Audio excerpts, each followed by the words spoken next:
الدار ديالنا شنو كيخصنا نديرو فيها. انا ما تنهضرش غير مع البنات اللي مزوجات، تنهضر حتى مع البنات اللي عندهم زعما مازالين ساكنين مع دارهم. غادي نديرو واحد الحوايج اللي غادي يكونوا مره في الشهر، مثلا ديكلاترينغ.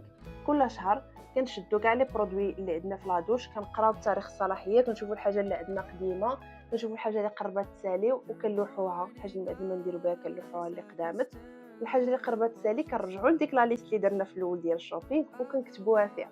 ونقدروا من لا سيزون لا سيزون، مثلا من الصيف للصيف غادي نشدو كاع داك الحوايج وداكشي اللي عندنا.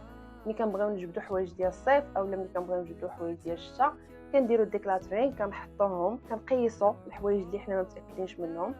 انا كندير 3 ديال لي باسكيت. كندير باسكيت اللي انا متاكده ما بقيتش باغاه، هذا الا كان داكشي مزيان بيان سور كنعطيه، كنصبنو وكنصلحو وكنعطيه، اولا كنصبنو وكنعطيه.